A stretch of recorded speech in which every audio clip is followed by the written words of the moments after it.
E aí, sejam muito bem-vindos a mais uma análise. Hoje a gente vai fazer um mergulho profundo num texto-fonte que é, para dizer o mínimo, super específico, com uma pegada biológica muito forte e, bom, bastante controverso.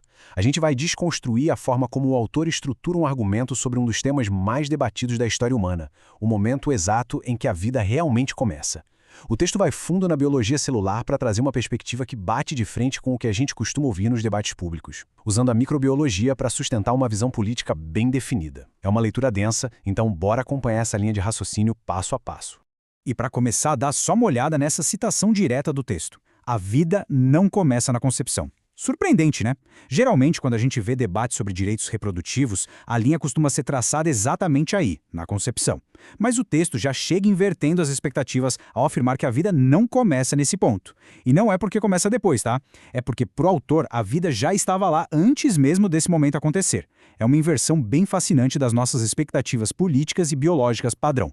E isso meio que dita o tom de tudo que a gente vai ver daqui pra frente. Entrando na parte do argumento central, indo além da concepção. Ok, vamos mergulhar nisso. A tese principal do autor exige que a gente mude totalmente a forma como costuma enxergar o início da vida. A sacada dele não é procurar aquele momento de ignição, sabe? Aquela faísca surgindo do nada. Em vez disso, ele propõe que a gente observe a natureza contínua e pré-existente da biologia celular. O autor já vai direto ao ponto listando os argumentos que ele quer de fato derrubar.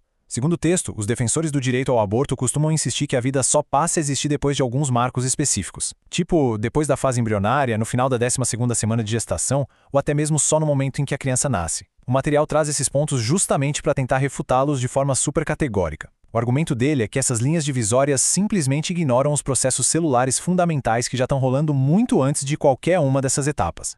O que nos leva à biologia da fecundação, focando em duas vidas pré-existentes. Para sustentar aquela refutação, o autor tira o foco daquela visão macroscópica da gestação e vai lá para a mecânica biológica estrita, redefinindo o próprio conceito de fecundação. E a definição que ele apresenta é super rigorosa.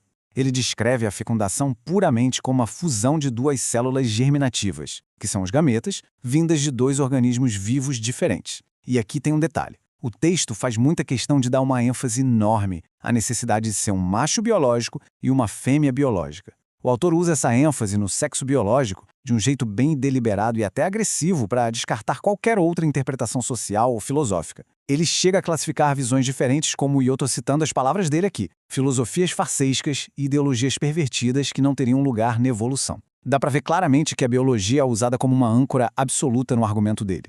E é super importante a gente observar os papéis independentes desses dois gametas nessa visão. O espermatozoide, por exemplo, não é visto só como um veículo passivo, de jeito nenhum. Ele tem funções biológicas super ativas, ele metaboliza energia super rápido para movimentar o flagelo, ele carrega toda uma carga genética, e do outro lado, o ovócito secundário já está ali lotado de proteínas essenciais e totalmente preparado para sustentar as fases iniciais do desenvolvimento. Então o argumento do texto é que essas duas células já são, na verdade, organismos vivos. Elas já estão operando de forma autônoma antes mesmo de se encontrarem. O texto ilustra tudo isso com uma descrição muito vívida dessa jornada microscópica. O espermatozoide é retratado como um organismo ativo executando tarefas complexas e super ritmadas. Ele metaboliza a frutose para ter energia, se impulsiona rápido para chegar no ovócito, rompe a membrana e, por fim, libera o material genético. O autor descreve isso como a jornada mais importante da existência dele. Isso serve para sublinhar bem a ideia de que ali já existe uma vida ativa, funcionando e lutando por um objetivo biológico gigante. Então, o ponto crucial aqui é o seguinte. Para esse autor, a fecundação nada mais é do que a fusão de duas vidas que já existiam, se transformando em uma só. Sob essa ótica, a concepção não seria um início, mas só a continuação de uma vida celular que já estava ali, pré-existente e ininterrupta. Avançando para o micro-universo bioquímico, ou a vida a nível celular. Para tentar cimentar essa ideia de vez, o texto faz uma transição. Ele sai daquele debate macro e entra num mundo microscópico, explorando o que realmente formaria a vida na sua essência mais básica. Isso ilustra perfeitamente como o texto argumenta que a vida acontece meio que nos bastidores, invisível a olho nu. A vida celular é definida por reações bioquímicas que não param de acontecer entre as moléculas. Estamos falando de hidrólises enzimáticas, reações de oxirredução, transferências de elétrons. Para ele, não tem aquele momento singular de criação. O que existe é um fluxo contínuo de química complexa trabalhando sem parar para manter as células vivas. O texto até faz um contraponto bem incisivo aqui. Ele argumenta que o corpo humano não é movido por, sei lá, energias cósmicas, místicas ou mágicas. Não é uma entidade abstrata flutuando por aí e funcionando na base da força de vontade. É pura maquinaria biológica. Algo tangível, verificável, rodando o tempo todo com base puramente nessas reações bioquímicas. E a gente está falando de trilhões. O texto pontua que o nosso corpo é formado por trilhões dessas células.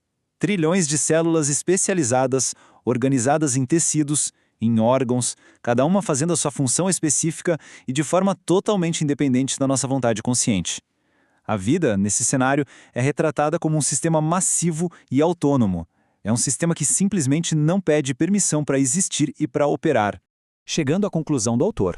Um veredito politicamente carregado. Vamos ver como toda essa construção chega no desfecho do texto. Depois de estabelecer essa base biológica e celular tão rigorosa, o autor pega todo esse raciocínio científico e direciona para conclusões políticas e éticas extremamente fortes sobre o debate do aborto. A conclusão lógica que a fonte traz é a seguinte: se a vida é essa cadeia contínua e ininterrupta de atividade celular biológica, então, ficar debatendo um ponto de partida específico para a vida durante a gestação não faz o menor sentido. Para o autor, a existência da vida desde o princípio é um fato tão absoluto e inegável que, na visão dele, corta pela raiz qualquer margem para discussão. Agora presta muita atenção nas palavras exatas que encerram o texto. A discussão de abortistas sobre quando a vida começa é, além de fútil, criminosa e atestado de profunda ignorância dos defensores do assassinato de bebês no ventre. É crucial a gente observar como a fonte salta daquela terminologia celular neutra, sabe? Falando de oxirredução, gametas, para uma condenação moral e criminal super severa. Essas são as palavras exatas do autor e mostram bem como ele pega aquelas premissas biológicas microscópicas para cravar uma sentença ética e política final, fechando a porta para qualquer tipo de concessão. E tudo isso acaba deixando uma reflexão bem profunda no ar. Quando argumentos que nascem de definições microscópicas e celulares tão estritas são jogados assim na praça pública, a dinâmica inteira do debate muda. Afinal, se a vida for interpretada puramente como essa cadeia celular contínua que a gente nem vê a olho nu, como é que isso afeta a forma como as nossas leis, a nossa ética e os nossos direitos são estruturados hoje em dia? É uma questão super complexa, onde as fronteiras da biologia batem de frente com os limites da filosofia. E com essa pergunta a gente encerra a nossa análise de hoje, deixando o convite para continuarem questionando e explorando as raízes de debates tão essenciais quanto esse.